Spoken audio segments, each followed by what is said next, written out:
안녕하세요. 하늘은혜입니다. 어제 여기 산에 왔는데 벚꽃이 너무 예쁘게 폈더라고요. 그래서 오늘은 이렇게 차 마실 준비를 해가지고 올라와 봤습니다. 밴쿠버는 이렇게 뒤로 벚꽃이 화창한데도 날씨가 많이 추워요. 오늘 한 18도? 예. 지금 아침이니까 거의 한 13도, 14도 이렇게 될 것 같은데, 따뜻한 차 안고 있으니까 너무 좋네요.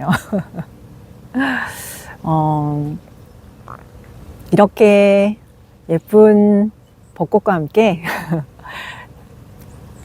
제가 어떻게 영어 공부를 했는지, 제가 영어 공부를 하다가 왜 창렬한 소리까지 들었어야 됐었는지 그 얘기를 나눠볼까 합니다. 사실 오늘의 나누고 싶은 이런 이야기를 푸는 이유는 그 뒤에 정말 제가 드리고 싶은 말이 있어서 그래요. 저는 1995년도에 1994년에 대학을 졸업하고 제가 73년생이지만 91학번이거든요. 학교를 일찍 가서. 그래서 94년도에 졸업을 하고 이제 95년도에 처음으로 오빠가 보내주는 유럽 여행을 갔었습니다. 그렇게 유럽 여행 한 달을 하고 나서 세계가 그때가 제가 처음 해외 여행 해본 거였거든요. 그리고 지금 태양이 너무 다이렉트로 비쳐서 어쩔 수 없이 선글라스 끼고 있는 점 죄송합니다. 빼고 해봤는데 도저히 눈을 뗄 수가 없어요.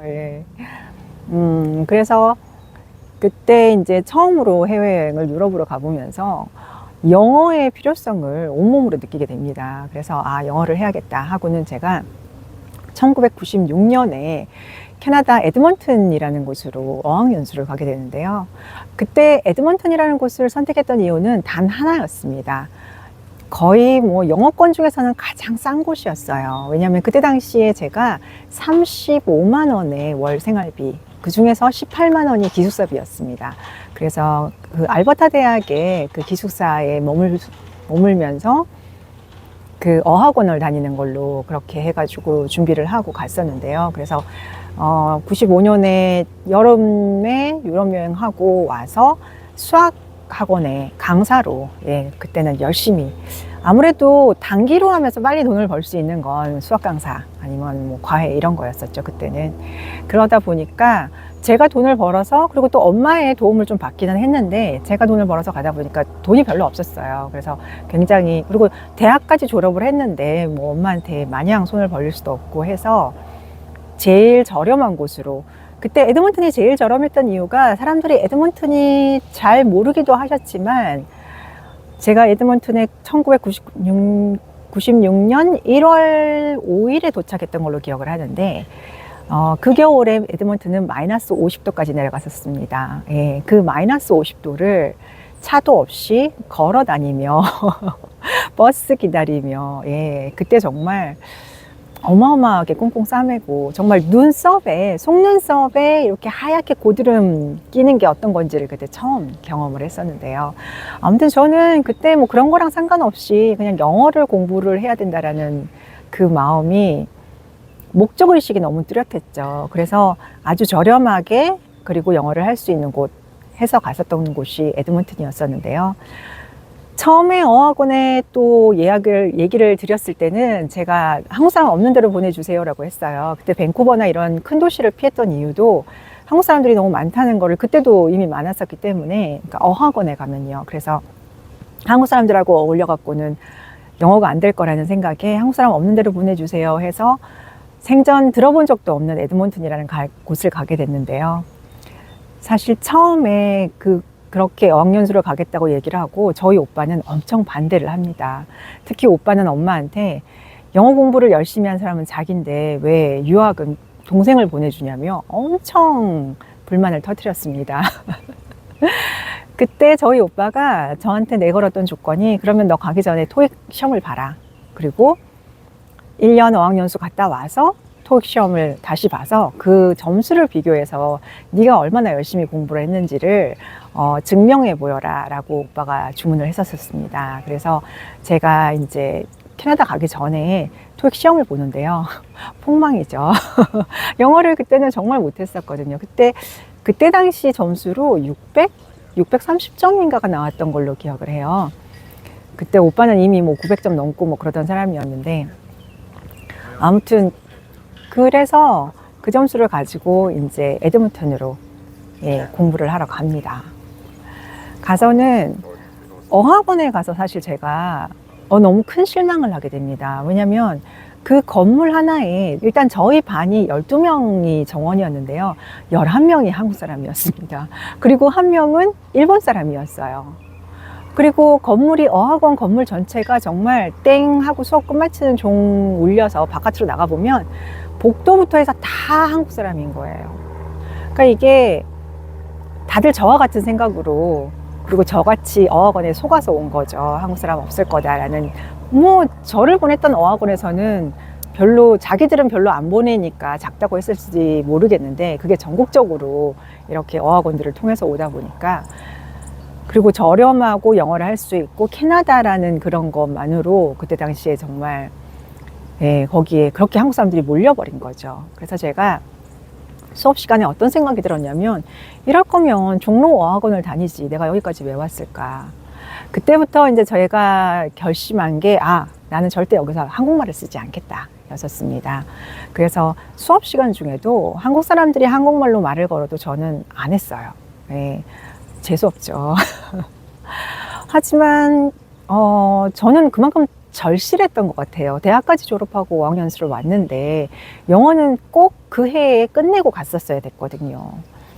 너무나도 절실했기 때문에 그렇게 입을 꼭 다물고 누가 한국말로 물어봐도 영어로만 대답하고 그때 제가 정말 영어가 하이 헬로우밖에 못할 때였음에도 불구하고 예, 그렇게 이제 공부를 하면서 수업 끝나면 바로 그 알버타 대학교 도서관에 가서 또 틀어박혀서 왜냐면 그 기숙사하고 연결이 돼 있었거든요.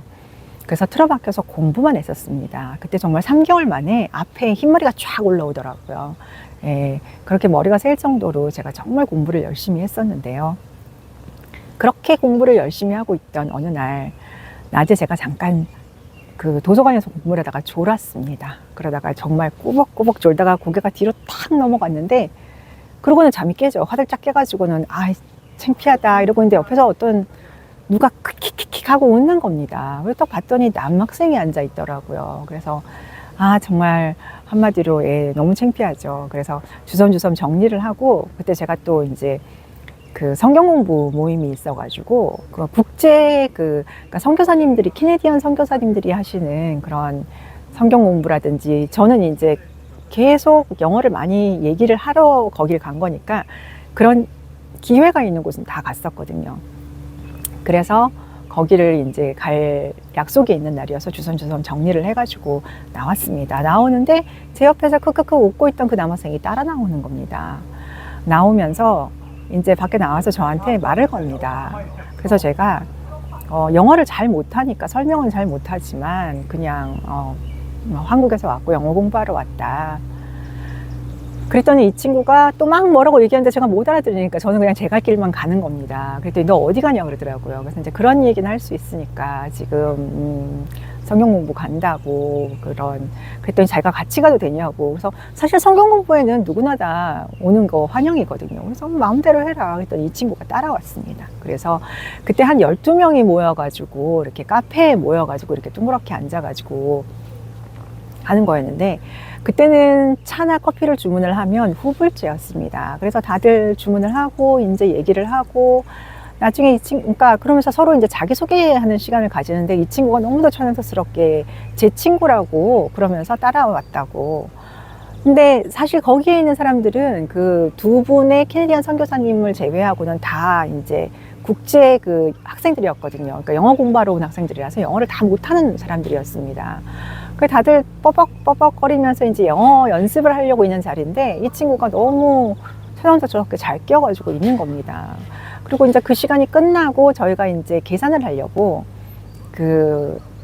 이제 계산서 주세요 했는데 보통은 그러면 이제 다 더치페이를 하는 거거든요. 자기가 먹은 걸 알아서 더치페이 하고 저는 그동안 이제 캐나다 간 지가 한 3개월, 2개월 좀 지났었을 텐데 더치페이 하는 거 말고는 본 적이 없었거든요. 다들 또 가난한 유학생이고 하니까.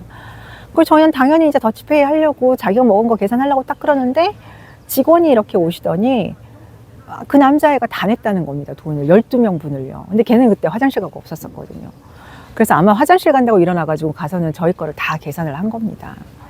그래서 사람들이 깜짝 놀라면서 너 왜 계산을 했냐고 그랬더니 얘가 또 천연스럽게 여기 하늘은의 친구면 내 친구기도 하니까 이 정도는 괜찮아 이러면서 다음에 또 보자 뭐 이러는 거예요. 그래서 저는 쟤 뭐지? 이러면서 그러고 이제 나갔는데 이 친구가 이제 계속 따라오면서 그 모임 끝나고도 저한테 따라오면서 너 영어 공부를 하려면 그렇게 도서관에 처박혀서 공부만 하지 말고 자기를 만나라는 겁니다.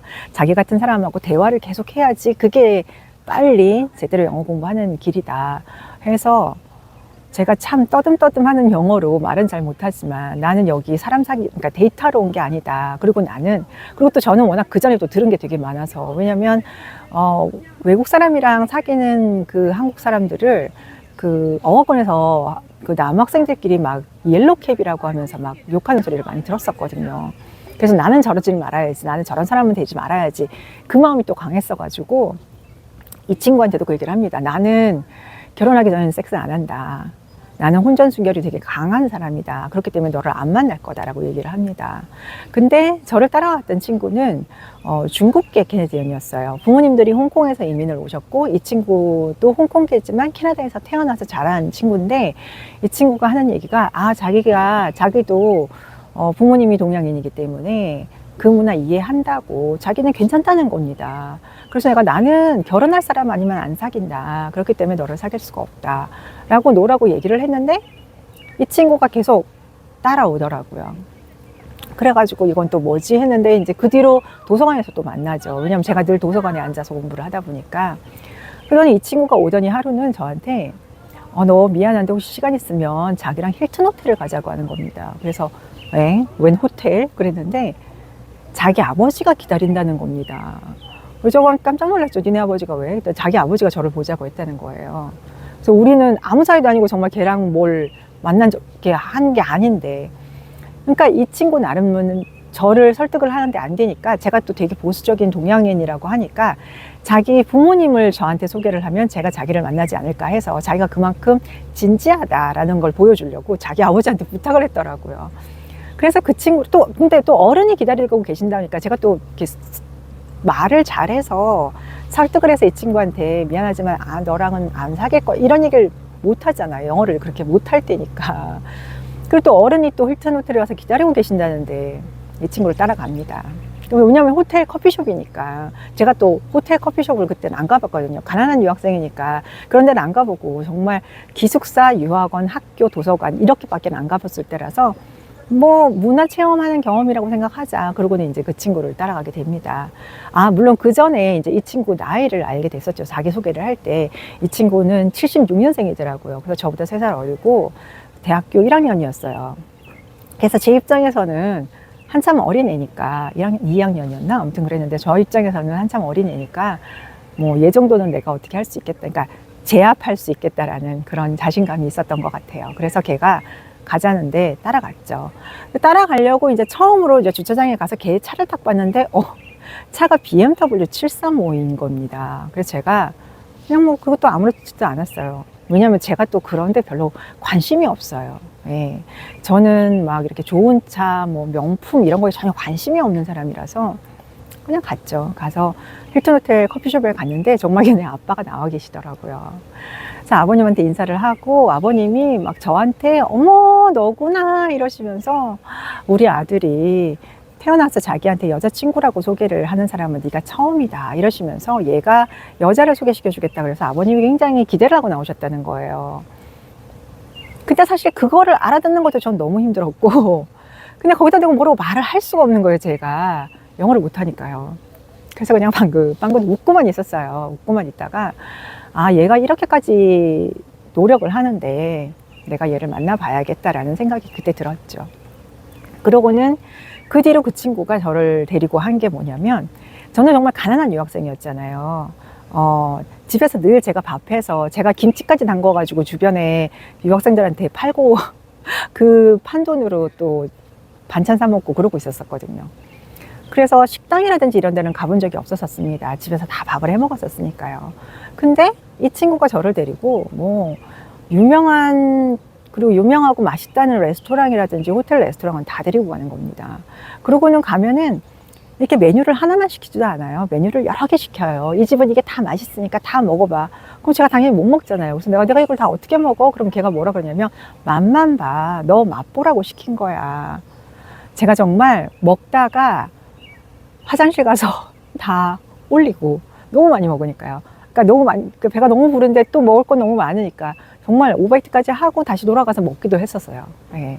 그 정도로 이 친구가 저한테, 그리고 저를 너무 공주 대접을 하는 겁니다. 그리고 그 아버님을 만나 뵙고 나서 또 얼마 있다가 얘가 자기 집으로 초대를 했어요. 그래서 집으로 가가지고 어머니, 여동생 뭐 다 뵙고, 그다음부터는 그 정말 중국 사람들의 이 패밀리 문화가 이렇구나를 거기서 좀 많이 봤었는데요. 또 걔네 집이 또 어땠냐면, 차를 타고 가면 정문이 자동문으로 쫙 열리고 또 한참을 더 들어가서 이렇게 대저택이 나오는 그런 집이었습니다.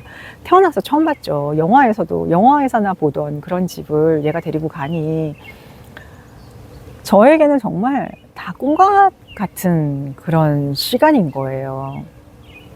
그래서 이게 뭐지 이러면서 또 얘랑 있게 되니까 영어 공부는 당연히 열심히 하게 되죠. 왜냐하면 얘가 한국말을 한마디도 못하고, 그러면서 또 얘가 저한테 뭐라 그랬었냐면, 네가 이제 내 여자친구니까 우리가 뭐 레스토랑을 가든지 어떤 일을 갔을 때 그 웨이터들이나 웨이트리스들이 네가 영어를 잘 못해서 너를 이렇게 하대하는 거를 나는 용납할 수가 없다. 그렇기 때문에 너는 정말 영어를 잘해야 된다. 왜냐면 얘는 그때 당시 에드먼튼 재계 2위 집 아들이었어요. 걔네 아버님이 약사시고 어머님이 사업을 되게 크게 하셔가지고, 그 걔네 집에서도 막 연말 파티 막 이런 거 하면은 그런 레스토랑에 있는 웨이터들을 불러다가 이제 서빙을 시키고 했었기 때문에 웬만한 데를 가면 다 얘를 이미 아는 거예요. 얘가 나이가 어림에도 불구하고. 그래서 얘가 그렇게 얘기를 하니까 또 너무 와닿죠. 난 정말 죽으라고 영어 공부를 해야 되는구나. 그래서 걔가 타임지도 매주 저한테 갖다 주면서 여기서부터 여기까지 읽고 이거 서머리 해놔. 그러면은 제가 그걸 서머리를 하면 걔가 뭐가 틀렸는지, 그 다음에 걔랑 저랑 대화를 할 때 얘가 저의 전치사까지 다 고쳐줬었어요. 뭐 of, for. 그때는 이게 뭐 on, in 너무 헷갈리잖아요.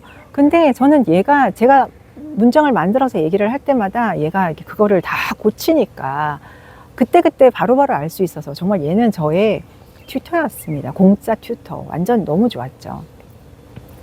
그리고 너무 고맙게도 제가 나는 결혼하기 전에는 절대 섹스 안 한다, 잠자리 안 한다라는 걸 지켜줬어요.